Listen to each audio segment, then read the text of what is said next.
evento, né? E, né, como eu sempre falo para os meus alunos, o esforço que a gente faz, né? Todo esforço que a gente faz, um dia vai ser recompensado, né? Então, o pessoal que está aqui assistindo essa live, né? Sejam todos bem-vindos, tá bom? Eu espero que seja muito proveitosa, né? Seja muito proveitosa aí para todos nós, tá bom?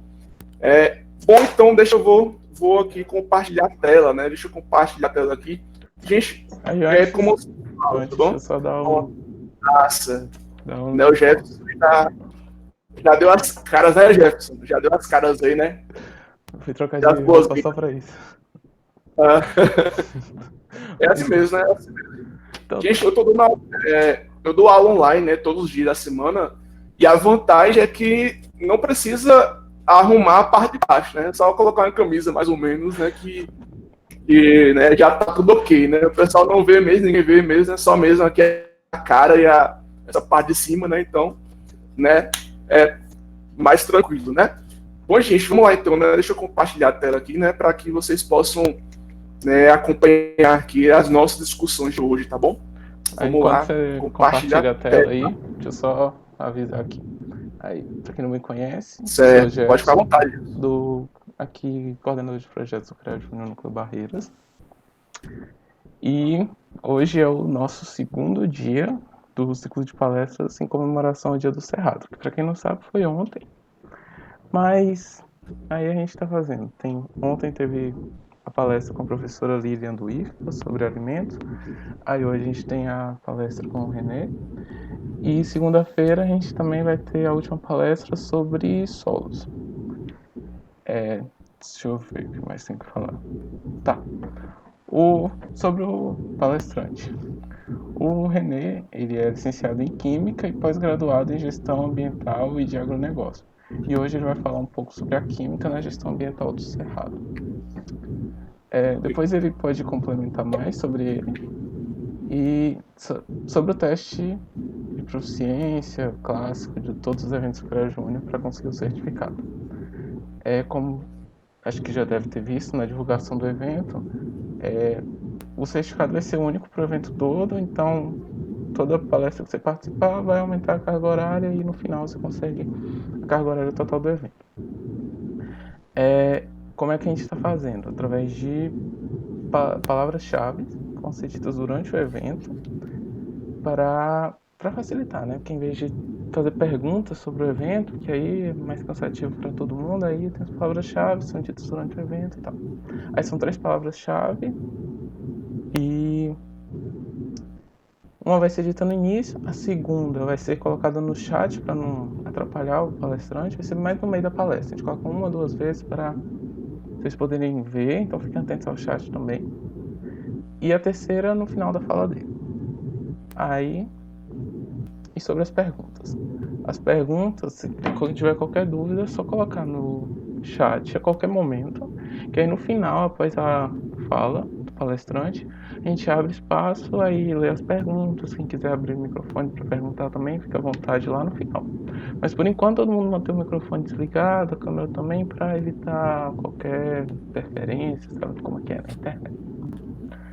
Aí, antes de passar a palavra, só para falar, a primeira palavra-chave das 3 é cerrado. Aí vocês anotam, cerrado. Porque aí vocês precisam de 2 das 3 para conseguir emitir o certificado. Então, fiquem atentos. Agora eu vou passar a palavra para o René para ele conduzir o evento. Isso, gente, é importante, né? É importante que vocês, né, anotem, né, também, porque para conseguir o certificado, né, do evento, né? Então é bem importante. Bom, pessoal, então assim, como o nosso tema de hoje, né, quer dizer, o tema do evento vai ser cerrado, né, é uma discussão aí bastante pertinente, né, inclusive porque é questão do incêndio, né, que está tendo bastante incêndio aí no cerrado, tá bom? Então é bem importante a gente trazer, né, essas discussões também para o evento, né, o evento do cerrado. Então, parabéns aí aos organizadores, tá bom? Né, é muito gratificante, né, a gente, né, poder discutir, né, essas coisas com vocês, tá bom? Bom, pessoal, então, como o Jefferson já comentou aí, né, meu nome é Renê, tá bom? Eu sou licenciado em Química pelo IFBA, né, e atualmente eu moro em Macaúbas, né, Macaúbas aí, interior da Bahia, aí, tá bom? É mais ou menos perto de Barreiras, né, não chegamos, não é tão longe, mas também não, né, não é tão perto, né? É mais ou menos em meio termo, tá bom? Gente, qualquer coisa que tiver, tá bom? Se o áudio travar, alguma coisa aí acontecer, tá bom? É só vocês comentarem aí que eu retomo, tá bom, gente? Qualquer coisa que tiver que acontecer, vocês podem estar mencionando aí, tá bom? Pronto, gente, vamos lá então, né? O tema de hoje, né, que a gente vai discutir aqui hoje vai ser, né, a química, né, e a gestão ambiental no Cerrado, né? A química na gestão ambiental no Cerrado, tá bom? Então, só para a gente colocar aqui, né? Eu separei aqui alguns pontos, né, que vai servir como discussão para na palestra de hoje, tá bom? O que a gente vai ver hoje, o que a gente vai estudar hoje, né? O que a gente vai, né, aprender hoje, tá bom? Bom, então aí eu separei aqui alguns tópicos, né, que a gente vai discutir aí ao longo da palestra, né? Então, a gente vai ver um pouco o contexto histórico, né, a importância da química para o desenvolvimento da agricultura, tá bom? Como a gente vai ver como que a química influenciou, né, o desenvolvimento da agricultura, tá bom? A gente vai discutir também um pouco sobre a problemática ambiental associada aos produtos químicos, né, gente? Lembrando que nem tudo que é química, ou melhor, nem tudo que é produto químico quer dizer que é coisa ruim, tá bom? Então, muitas vezes as pessoas acabam associando a química, né, ou substâncias químicas como coisa ruim, mas nem sempre é o que acontece, tá bom, gente? Bom, então, como que surgiu também, né, os movimentos ambientalistas, né, ao longo especialmente no século XX, tá bom? Sustentabilidade, né, agronegócio no Cerrado, tá bom, gente? E, por fim, aí a gente vai ver a gestão ambiental no Cerrado, tá bom? Então, essa vai ser os nossos tópicos, né, que a gente vai discutir aqui hoje, tá bom? Lembrando que se for para a gente falar sobre gestão ambiental, gestão de agronegócio, tudo mais, né, a química em si, né, a gente passa a noite toda falando e não termina, tá bom? Então, aqui a nossa fala aqui, a nossa discussão vai ser, né, bem mais objetiva, tá bom? Até porque também para a live, né, não se estender por muito tempo, tá bom? Gente, apareceu aí para vocês aí a tela aí, tá ok? Só me dê um feedback aí, só para eu ver se tá ok para vocês, se apareceu a tela, se tá bom a imagem, se quer comento. Me dê um feedback aí, gente, só para eu saber aí se tá ok. Se tá aparecendo a imagem.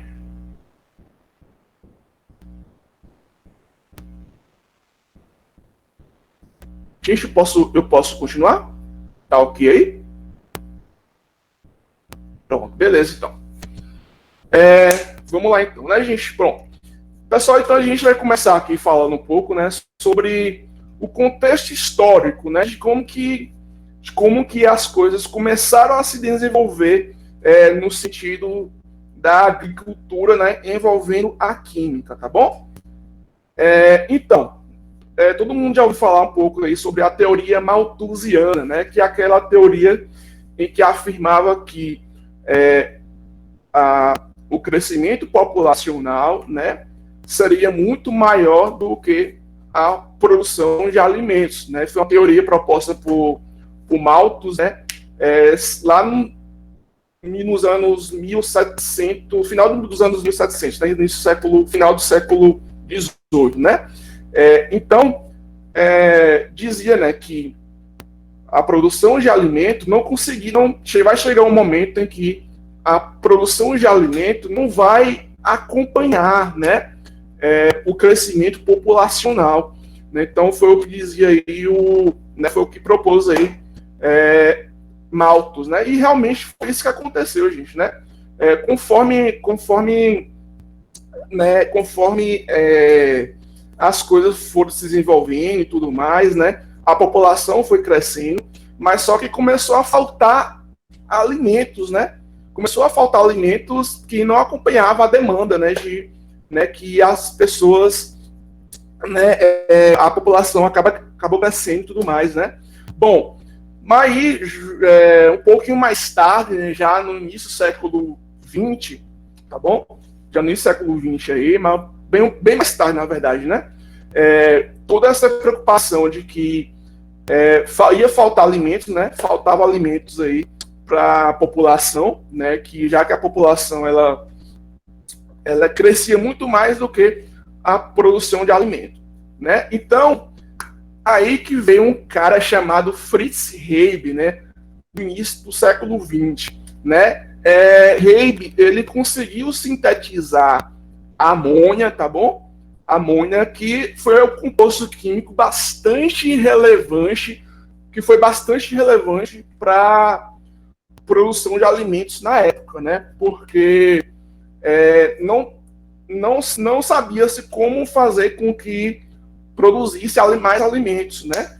Aí só com Fritz Haber ele propôs um método químico bastante simples, né?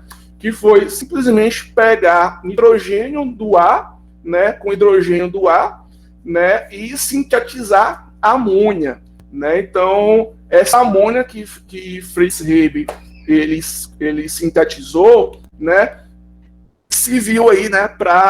Como fertilizante, tá bom? Se viu como fertilizante que passou a ser usado então aí na agricultura, tá bom? Então foi muito importante a contribuição de Fritz Haber. Tanto é que ele ganhou o prêmio Nobel aí, em 1918 por essa descoberta aí, né? Por essa síntese, tá bom? Pronto. Então, gente, ó, como que a amônia ela vai ser importante para a agricultura, né?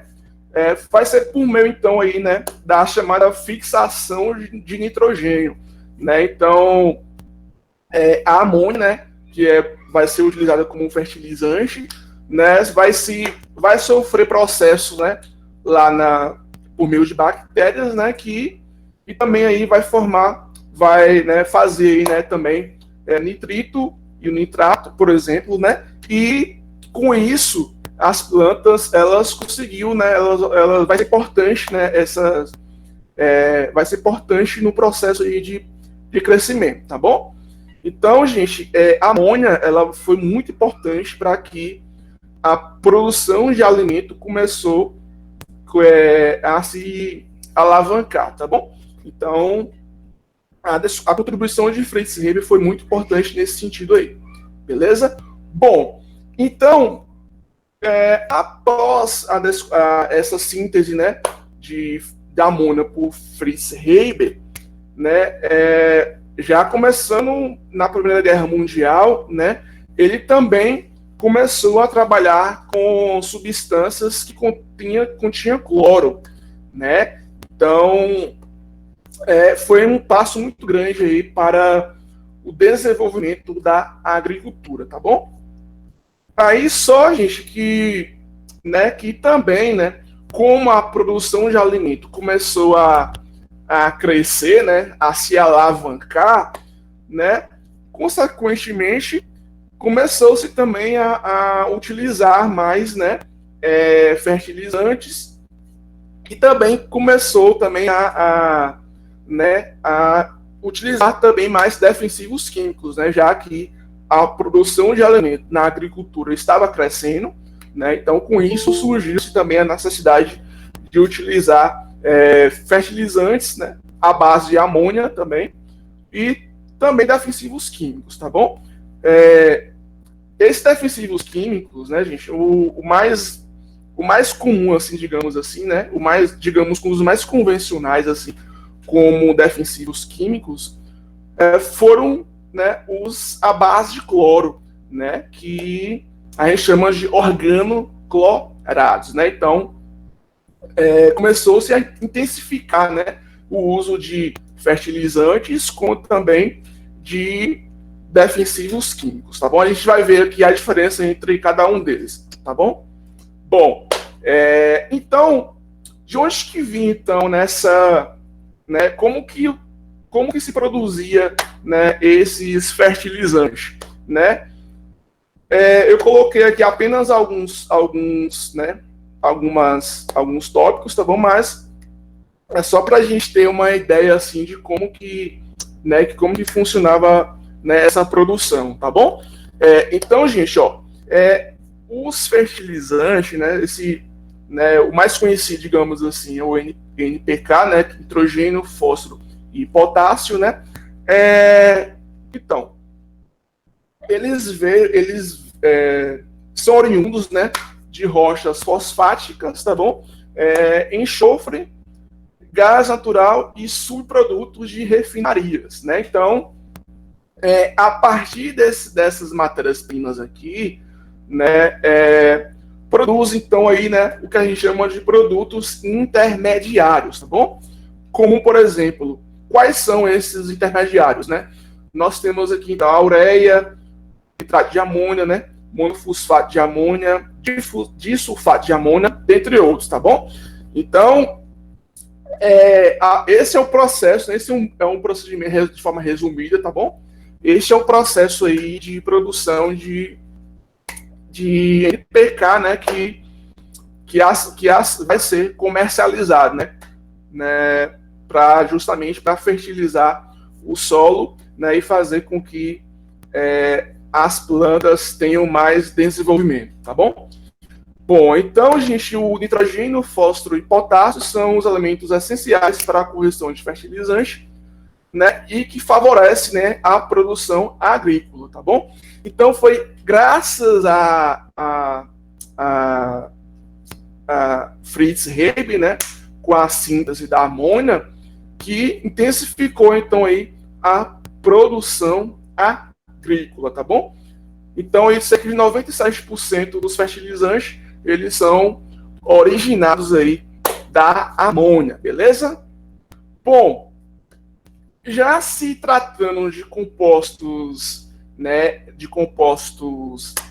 clorados, né, que possuem cloro, né, veio então aí o DDT, né, que é o chamado dicloro difenil dicloro tricloretano, né, que foi um inseticida, né, bastante utilizado na Segunda Guerra Mundial, né? Então, como a produção agrícola ela cresceu, né? Ela cresceu nesse tempo aí na Primeira e Segunda Guerra Mundial, né? Então surgiu-se então aí a necessidade também de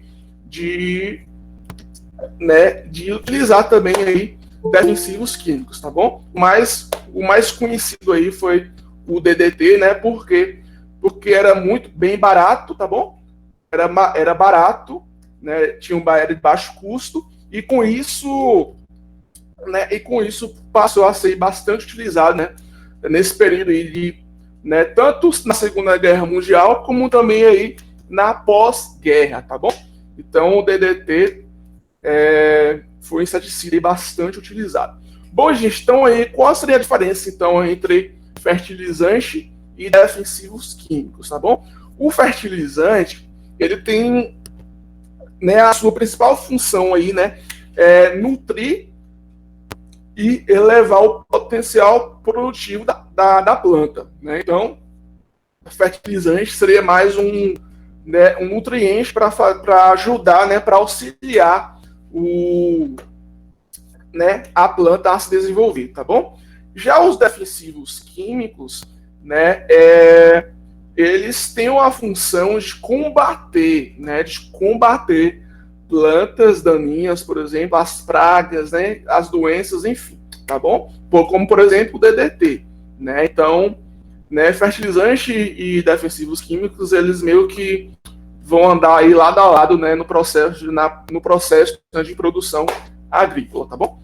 Bom, já falando em DDT, né, um pouquinho mais tarde, lá na década de 60, veio então aqui essa pessoa maravilhosa, né, que é a chamada Rita Kerson, né?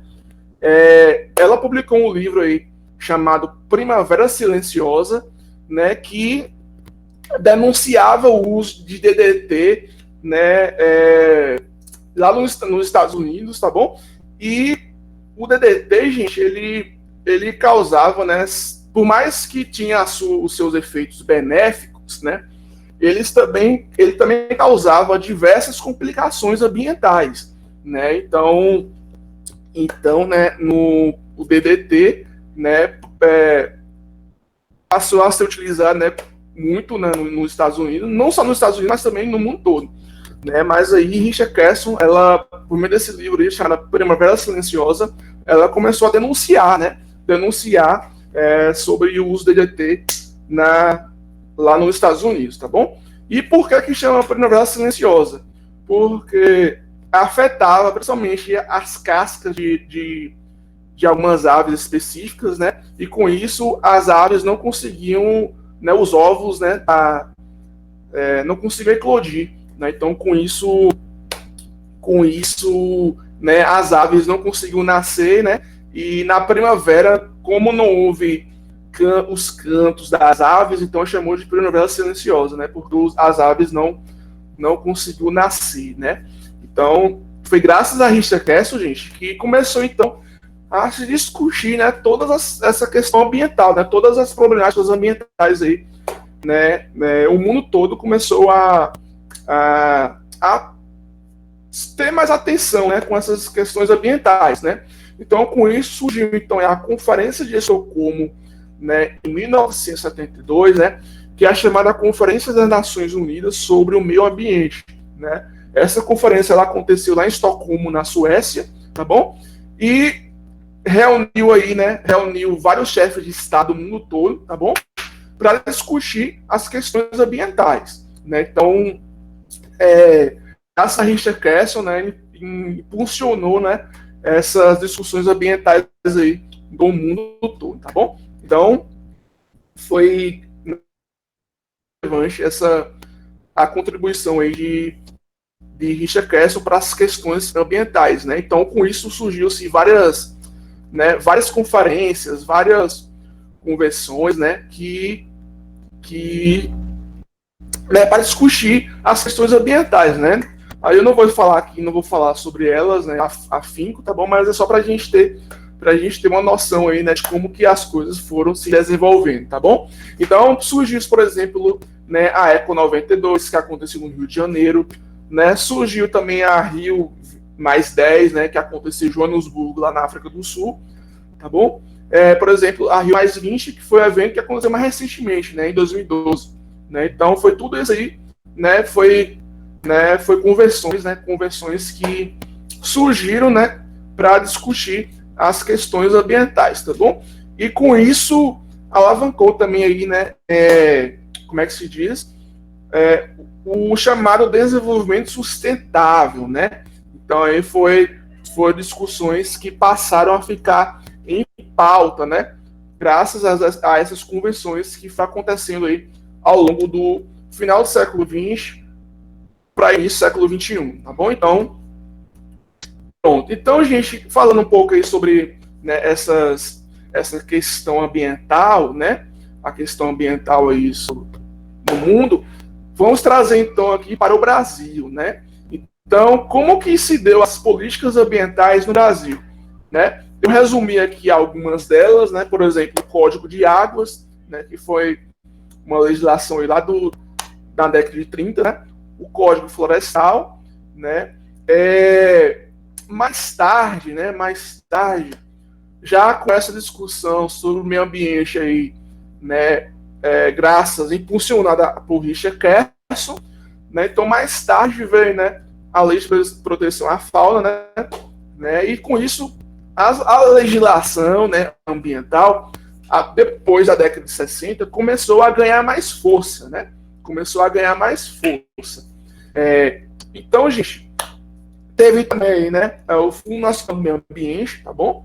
Que é de 89, e com isso, né, surgiu aí vários decretos e tudo mais, tá bom?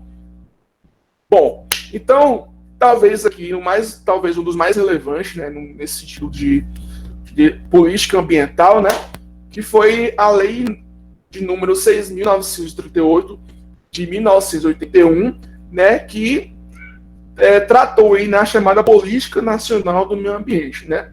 Então, foi a partir dessa essa lei aqui que começou, né, ter uma legislação mais estruturada, digamos assim, né? Então, teve grande impacto aí para tentar, né, amenizar os efeitos, né, negativos sobre o meio ambiente, tá bom? Então, o PNMA, né, a Política Nacional do Meio Ambiente, teve grande relevância nesse aspecto aí, né? E um pouco mais tarde surgiu aí, né, alguns órgãos que tinham a função de, né, de executar as leis, né, e fazer executar as leis, né? Então, temos, por exemplo, o IBAMA, né, e também o Instituto Chico Mendes, né? Instituto Chico Mendes, né, que foram órgãos aí que para fazer executar as leis, né? As leis ambientais que estavam sendo colocadas em pautas, tá bom? Pronto. Então, a gente começando aí a falar um pouco sobre, né, como eu já comentei, né, sobre a sustentabilidade, né, a gente pode colocar aqui a gente deve colocar, para a gente falar de sustentabilidade, nós não devemos dissociar uma coisa da outra, né? Meio ambiente, sociedade e economia, né? Então, uma coisa está atrelada à outra, né? Então, meio ambiente, sociedade e economia, elas devem andar lado a lado, né? Com base aí nos princípios da sustentabilidade, tá bom? Que também ganhou força aí, né? No final do século XX para início do século XXI, né? Quando as discussões ambientais começou a ganhar força, né? Digamos assim. Pronto. Bom, então, gente, para a gente falar nessa questão de meio ambiente e tudo mais, né? Nós temos aí, né, duas visões, né? Tem pessoas que acham que, né, que não se deve olhar para o meio ambiente, né? Que é a chamada visão antropocêntrica, tá bom? Esse tipo de visão visa mais só a economia, né? Mais só a economia, né? Essa questão do agronegócio e tudo mais, né? Já a visão ecocêntrica é aquela visão de que deve preservar o meio ambiente a todo custo, né? Então só pensa no meio ambiente, né? E, né, só pensa no meio ambiente e uma coisa se diverge da outra, né? Então tem muito isso aí, né? Tem muito isso aí. Tem gente que são extremos, né? Ou tem a visão completamente antropocêntrica, ou vai ter a visão completamente ecocêntrica, né? Então, são coisas que meio que se divergem, né? Uma coisa não pode, né, se unir à outra. Já a sustentabilidade veio justamente para tentar, né, fazer um elo aí, né? Entre economia e meio ambiente, né? Então, a sustentabilidade, ela surgiu para tentar fazer um link, né, entre economia e meio ambiente, tá bom? Bom, então, né, falando de sustentabilidade, né, a gente vamos né, tentar fazer o link aí na parte, né, entre sustentabilidade e agronegócio, né? Tem pessoas, né, como comentei anteriormente, tem pessoas que acham que são coisas completamente antagônicas, né?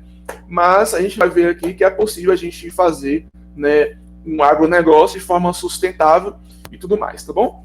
Bom, então, quando a gente fala de agronegócio, né, a gente vê aí, né, a gente associa, né, os ambientalistas, né, principalmente, eles associam aí a questão do desmatamento, né, a questão do agrotóxico, né, a questão das queimadas e tudo mais, né, e realmente causa esses impactos, né? A gente sabe que o agronegócio causa esses impactos, sim, né?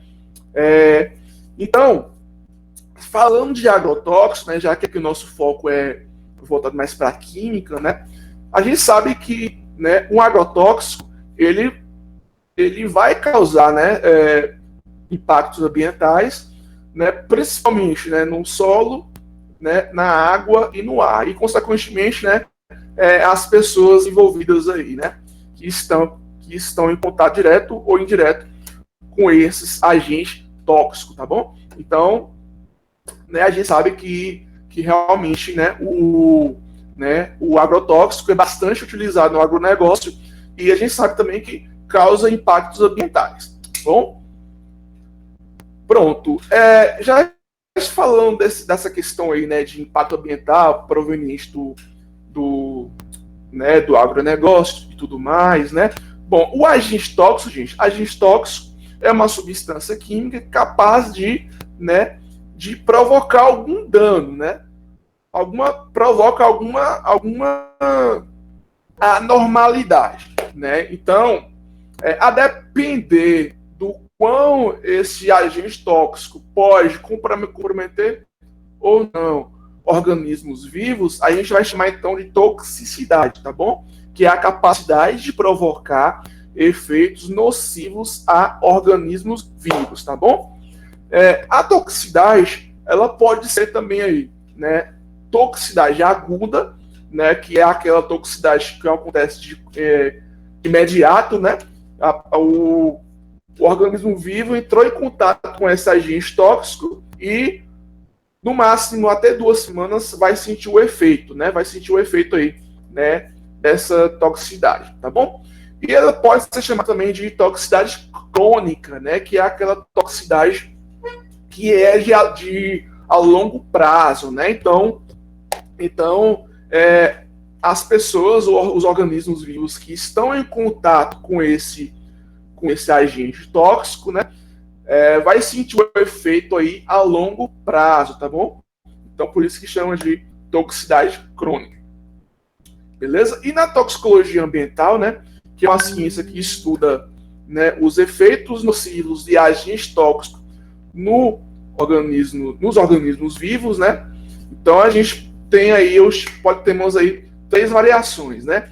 Nós temos aí agente tóxico ou toxicante, né? Que é a entidade química capaz de alterar um sistema biológico, né? Seja uma planta, seja um animal, né? Seja até um ser vivo, né?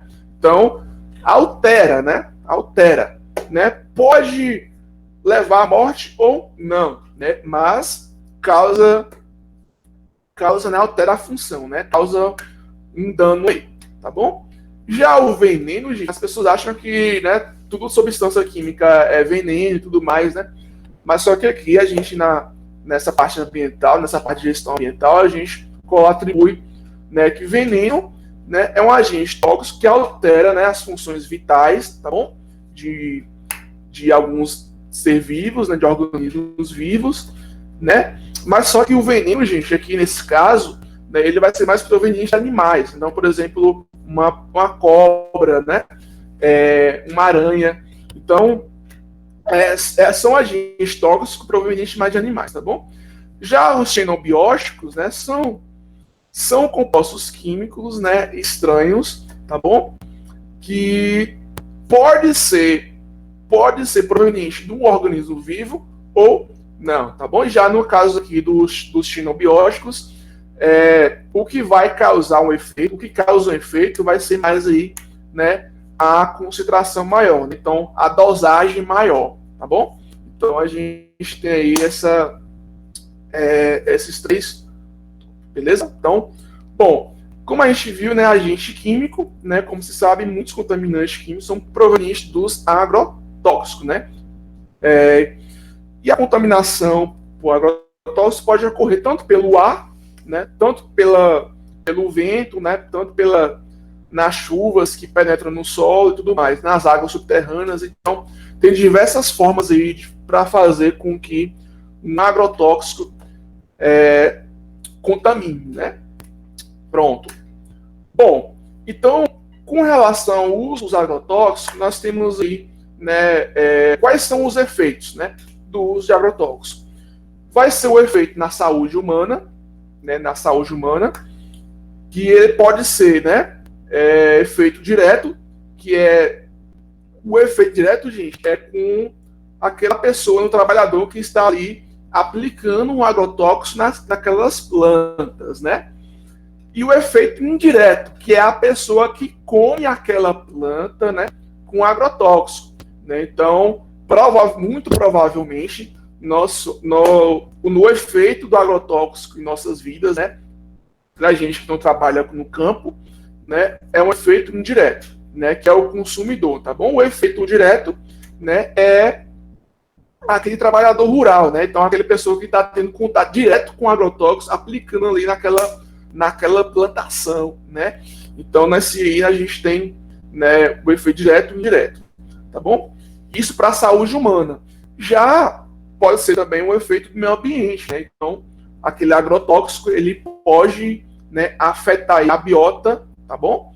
E contamina, como eu falei, a água, solo e o ar, né? Então, essas são as diversas formas aí com que um agrotóxico pode contaminar o meio ambiente, tá bom? Então, essas são as duas, são os efeitos aí, né? O efeito na saúde humana e o efeito no meio ambiente, tá bom? Pronto.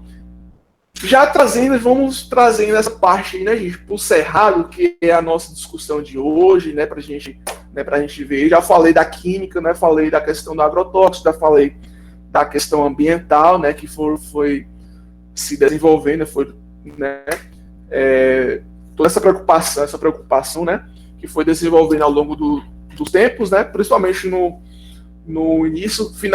final do século XX para início do século XXI, né, foi quando essas preocupações com as questões ambientais começou a ganhar força, né? Bom, gente, então, no Cerrado, né, a gente sabe que o Cerrado é um bioma bastante impactado, né, pelo agronegócio, né? A gente sabe que, né, tem a questão de desmatamento, né, tem a questão da monocultura, e tudo isso aí vai afetar, de alguma forma, aí, o nosso querido Cerrado, né? Então, a gente, é um bioma muito extenso, né? Um bioma muito extenso aí. É o maior da América do Sul, só perde, então, aí para o bioma amazônico, né? Desmatamento, né? Queimadas e expansão do agronegócio são alguns dos principais fatores que causaram a redução do Cerrado, né, gente? Então, por exemplo, o estado de Goiás, né? O estado de Goiás que foi um estado completamente preenchido pelo Cerrado, né? A gente viu que hoje, né, mais recente aí, né, boa parte desse Cerrado foi completamente desmatado, né? Então, infelizmente, é uma realidade que a gente vive, né, desde há muito tempo, né? A questão do desmatamento do bioma, né? Opa, subiu. Pronto. E já a gente trazendo aqui para nossa mais perto da gente, né, no oeste baiano, né, a gente sabe também, né, que o Cerrado também ativa, né, justamente para o agronegócio. Então, o agronegócio começou a se instalar, né, na região oeste aí, né, aí de Barreiras, né, e a gente viu que boa parte do Cerrado foi destruído, né, foi desmatado, né? Então a gente tem aqui uma imagem que mostra muito bem isso aí, né? Pronto. Então, como que esse agronegócio começou a se expandir aí, né? Começou a se expandir na década de 70, né? A região oeste da Bahia, né? Apresentava uma região que apresentava, né, baixa densidade populacional, ou seja, poucas pessoas moravam ali nessa região, e também tinha pouca, né, ou baixa produtividade econômica, né? Então, foi a partir daí que o agronegócio começou a se expandir aí nessa região, né? Antes da década de 70, o que prevalecia aí nessa região, né, foi a agricultura tradicional, né? Aquele homem do campo, né? Aquele homem que fazia uma agricultura mais tradicional, né? Então, depois da década de 70 foi quando o agronegócio começou a desencadear aí, né, nessa região do oeste baiano, né? Bom, mas quais as consequências então aí dessa expansão do agronegócio no Cerrado, né? Especificamente no oeste baiano, né? Quais as especificações aí? Bom, o Cerrado por si só, né, não possui um solo muito fértil. Então, né, o bioma em si, né, não apresenta um solo muito fértil. Por isso, se não apresenta um solo muito fértil, então a consequência vai ser o quê? Vai ser intensificar o uso de fertilizante, né, e o uso de agrotóxico, né, para potencializar o desenvolvimento da plantação, né, do cultivo, né? Então, por ser um solo não ser muito fértil, então, infelizmente, vão ter que usar mais agrotóxico, né? Mais fertilizante, né? Bom, então, com essa expansão do agronegócio, né? A monocultura, principalmente de soja, de milho e feijão, começou a crescer drasticamente, né, nessa região, né, e com isso, né, muitos agentes químicos também passou a ser utilizados, né? Então, né, gente, infelizmente aí, né, é uma realidade que acarreta aí, tá bom? Bom, então, né, como eu falei com vocês aí, né, começou a implementar, né, na década de 70, tá bom? Essa questão aí do agronegócio na região aí do oeste baiano, né? Que é uma região predominantemente de cerrado, e com isso começou a ter então aí desmatamento e tudo mais, né? Então, quais os impactos, né? Os impactos, né? Os fatores de impacto do agronegócio do cerrado, né? Nós temos a questão do desmatamento, e também o uso de agrotóxicos, né, gente? O uso de agrotóxicos. Então, esses foram os fatores aí né, que contribuíram para o impacto, né, socioambiental na região do oeste baiano, né, onde prevalecia o cerrado, né? Bom, a gente então trazendo aqui um trabalho de Oliveira e Vila, né, coletou-se vários pontos na região do oeste, né, do oeste baiano, coletou-se vários pontos aí, como vocês podem, não sei se está dando para enxergar aí, mas né, mas esses pontos aqui, gente, nessa região aqui, esparramado nessa região, né, foram os pontos de coleta, né, analisou a água, né, analisou o solo, analisou quimicamente e descobriu-se uma grande quantidade de agrotóxico, né, que foram provenientes, né,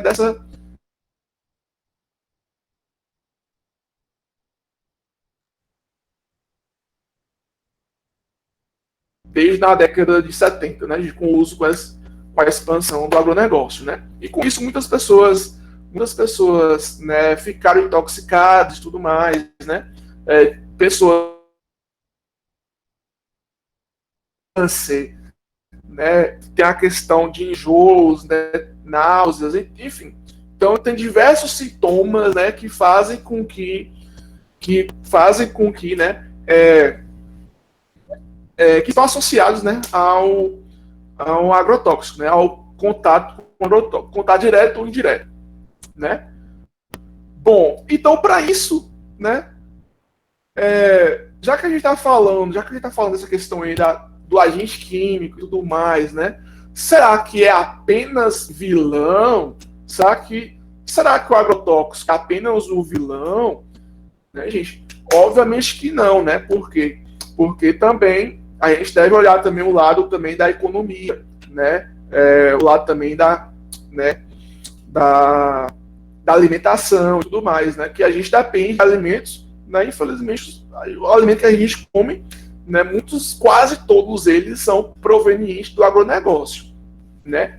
Então, é muito bom a gente valorizar, né, a agricultura orgânica, mas a gente sabe, né, gente, não vamos ser hipócritas, né, mas a gente sabe que quase tudo que a gente come é proveniente do agronegócio, né?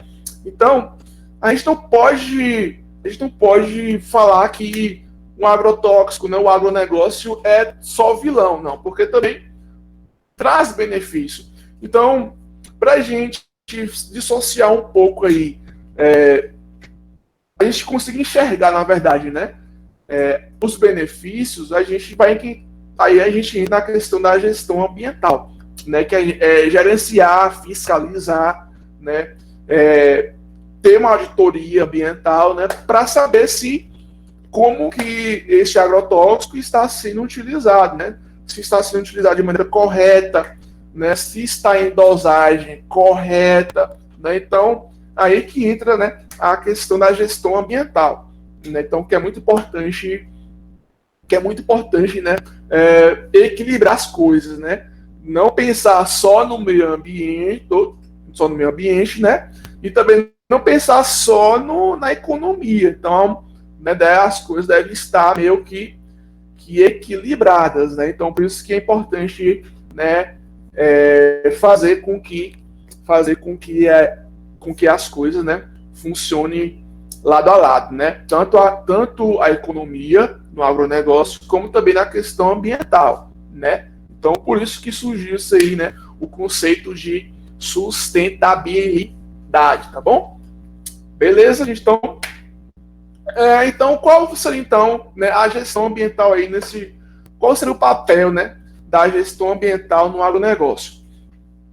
Avaliar potenciais riscos de uso, né, de determinados agentes químicos na produção, né? Então, a gente avalia os potenciais riscos, né, se aquele agrotóxico, né, qual o potencial daquele agrotóxico, né, de contaminar, né, as pessoas, os organismos vivos, enfim, né? Fiscalizar, né? Fiscalizar o transporte, a embalagem, né, o armazenamento desse agrotóxico, né, para ver se está tudo correto, né? Obviamente a gente sabe que na prática nem sempre isso acontece, né? Monitorar também áreas de risco, né, para a flora e para a fauna, em decorrência da implementação do agronegócio na região, né? Então, né, por mais que a gente vê que na teoria aqui, né, na lei é uma coisa, mas a gente sabe que também na prática, né, né, é outra coisa, né? Infelizmente nem tudo vai seguir todos os protocolos, né, toda a legislação, né? Então, infelizmente a gente está no Brasil e, né, o chamado jeitinho brasileiro, né, infelizmente está aí, né? Mas, né, a gestão ambiental entra para isso, né? Pelo menos né, a gente tentar amenizar os efeitos, né, do uso de agrotóxicos, né, na região, tá bom? Então, qual seria o papel da sociedade, né?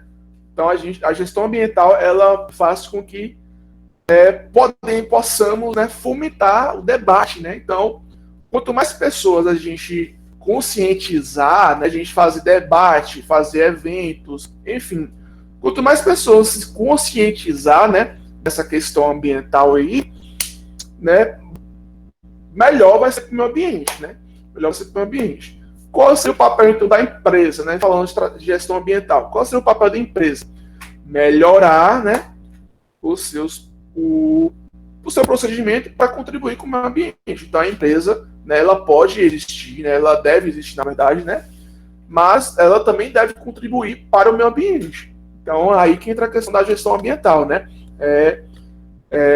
Fazer com que tentar fazer, né, com que a empresa ou a instituição faça contribuições para o meio ambiente, tá bom? E com relação ao governo, né, o governo criar leis que protejam o meio ambiente, né? Então, esse seria aí, né, o papel de cada uma delas, mas como a gente sabe, né, na prática isso não acontece, né? Infelizmente na prática isso não acontece, né? Mas deveria acontecer, né? Deveria acontecer, tá bom? Então, né, é importante sempre manter o equilíbrio nas coisas, né? Não pensar só no meio ambiente, né? E não pensar também só na economia e no agronegócio. Então é importante manter aí, né? Bom, então a gestão ambiental no Cerrado sob o uso de agrotóxicos, né, gente? Então a gente pode mencionar aí, por exemplo, né, que surgiu, né, em 2002 né, o chamado Comitê de Assoreamento para Agrotóxico. Né? Então, neste comitê aqui, né, propõe uma incorporação de tecnologia de ponta, né, para analisar controle, né, para analisar, né, ter o controle, fiscalizar, né, o uso de agrotóxico. Né? Então, por isso que teve aí, né, este comitê, né, o chamado CTA. Né? Então, né, tem lei, né, existe lei, né, que tenta fazer com que fiscalize, né, fiscalize a dosagem, se tá tudo ok, né, se está tudo dentro dos parâmetros, né, realmente existe, né, né. No inciso 5 desse artigo do comitê, né, nós temos ali propor critérios, né, de diferenciação de agrotóxicos, né, em seus componentes e afins em classe. Então, a gente classificar os agrotóxicos, né, em mais perigosos e menos perigosos, né. A dosagem também, né, quanto que vai aplicar, né. Então, por isso que também é importante verificar essa, né, ter uma fiscalização quanto a isso, tá bom? Então, aqui é apenas um resumo, né, gente? Um resumo aí, quem se interessar pode estar buscando, tá bom? Pode buscar aí, né, sobre esse comitê, né, que também traz muitas coisas legais na teoria da lei, né, mas infelizmente a gente sabe que na prática nem sempre isso aí vai acontecer, né. Bom, gestão ambiental com relação, né, ao desmatamento. A gente falou um pouquinho aí sobre, né, nós falamos, né, discutimos, né, sobre os agrotóxicos. Então a gente vai discutir aqui um pouquinho sobre, né, a questão do desmatamento, né. Nós temos o Código Florestal, né, dos anos 60, mas passou aí por diversas emendas, né, ao longo dos anos. Mas no Código Florestal, né, nós temos, né, a área de proteção, enfatiza aí a área de proteção permanente, que é a área coberta por vegetação. Né? Então é a área que não se deve mexer. Né? Na teoria, né, não se deve mexer. Né? E nós temos também a reserva legal. Né? Reserva legal, né, que é uma reserva, né, é uma vegetação nativa, né, que deve permanecer, né, deve manter dentro de uma propriedade rural. Então, por exemplo, o fazendeiro vai lá, resolve plantar cana de açúcar, né, mas só que deve manter aí, né, a chamada reserva legal, né, que deve ser correspondente a 20% do tamanho do imóvel, né. Então, sei lá, se o imóvel tiver 10 hectares, né, então 2 hectares deve ser de reserva legal, tá bom? Então, cerca de 20% aí. Beleza? Pronto. Então, como vocês podem ver aqui, né, nós temos aqui um exemplo, né, nós temos aqui a cartilha do Código Florestal, nós temos um exemplo aqui de APP, né, que é a mata ciliar, tá bom? E nós temos aqui um exemplo de reserva legal, né, que o agricultor, né, ou a empresa que pretende manter ou fazer um cultivo, né, seja lá de soja, enfim, né, deve manter aí a reserva legal, tá bom? Bom, infelizmente, gente, felizmente, né, felizmente existe a reserva legal no Cerrado Baiano, né? Então, se a gente for observar aqui por essa imagem, né, então muitas propriedades rurais, né, mantém aí a reserva legal. Graças a essa, né, ao Código Florestal, né, não destruíram tudo, né? Então a gente temos que fazer, né, temos que buscar formas de fazer com que a reserva legal seja preservada na prática, né? Então, se a gente ver aqui, né, por mais que tenha a questão da plantação, do cultivo, da monocultura, né, mas a reserva legal aí tá também presente, né? Então, se não se está presente, né? Então foi por isso que não, né, não destruiu tudo, né? Mas a tendência, né, gente, a tendência é que, né, que infelizmente vai se destruindo cada vez mais, né? E as pessoas não têm aquela consciência, né, de aquela consciência ambiental, né? Infelizmente quem parte mais para o agronegócio, né? Vai ter aquela visão antropocêntrica, né? Então, economia, satisfação pessoal, né? Ganhar dinheiro, muito dinheiro, né? Mas, né? Infelizmente, é uma visão aí, né? Antropocêntrica, né? Como eu falei, uma coisa não se deve dissociar da outra, né? A visão antropocêntrica não se deve dissociar aí da visão ecocêntrica, né? Então, por isso que veio aí a sustentabilidade, tá bom?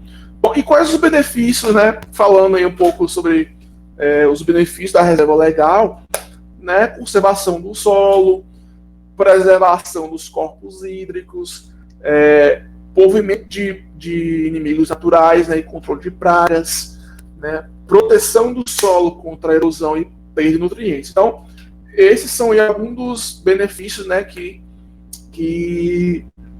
trazem a reserva legal, né? Então, por isso que é importante, né, manter, né, e tentar manter, né, porque essa reserva legal, gente, volta e meia discute aí quanto por cento deve ser ou quantos por cento não deve ser, né? Então, quem pensa muito no agronegócio, né, quem pensa muito no agronegócio, quer tirar o máximo possível da reserva legal, quer diminuir o máximo possível.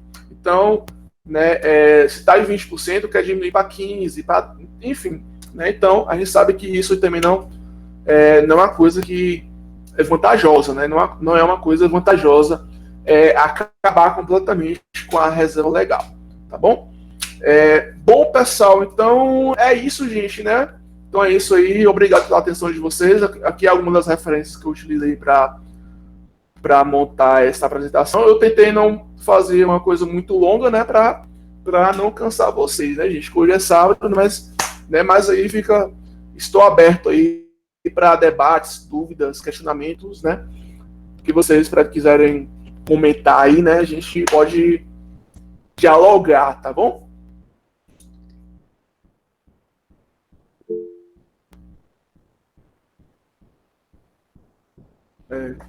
E aí, Jefferson, passo logo para você. Oi? Alguma coisa a comentar? Ficou bem. Ah, legal. É. Pronto. Beleza. Então,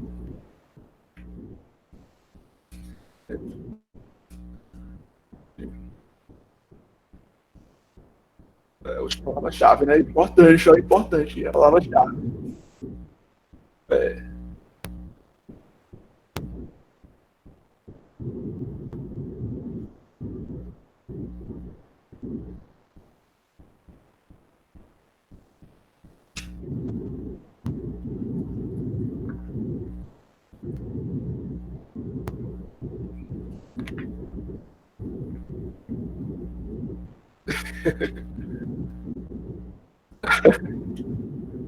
é verdade. As pessoas.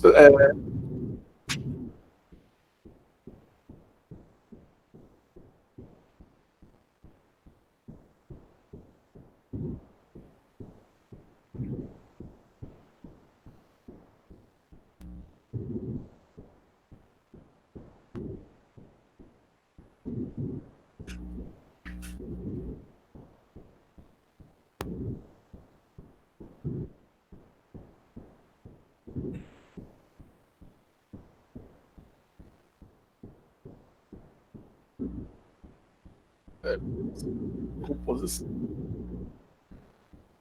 Amônia, DDT, né? Composição química. Só para. Exatamente. Associar uma coisa com a outra, né? Associar uma coisa com a outra.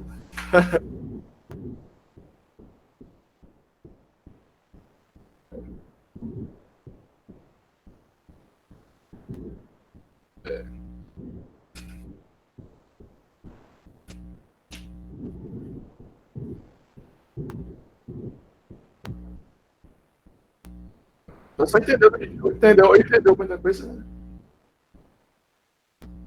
Então, gente, espero que você tenha gostado. Espero que você tenha gostado, né? Eu tentei juntar, né? Fiz a junção da química, no histórico da química, né?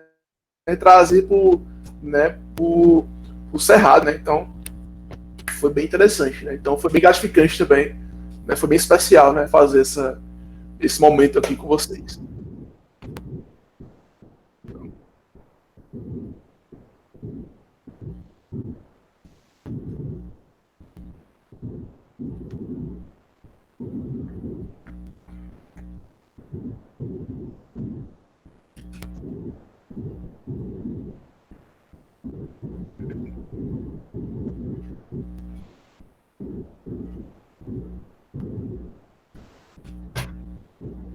Solos, né? Solos.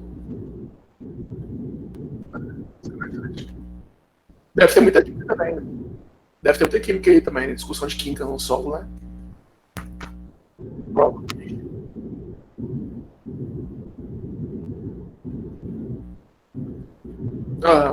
Deve entrar essa parte. Obrigado.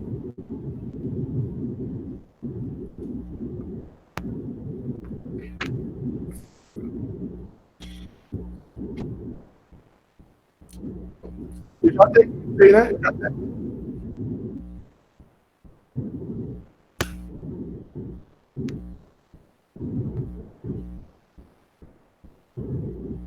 Não, só para complementar, só, né? Eu já até comentei, né, que essa questão do solo no Cerrado, né? Ele não é tão fértil, né? Então, por isso que, por não ser tão fértil, né, vai acabar intensificando o uso de agrotóxicos, né? Agrotóxicos fertilizantes. Né? Então, já, já pega o gancho.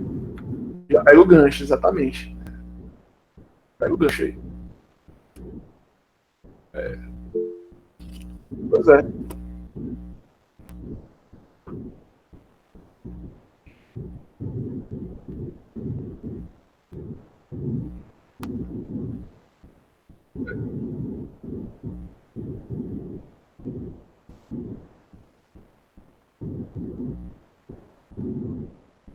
É,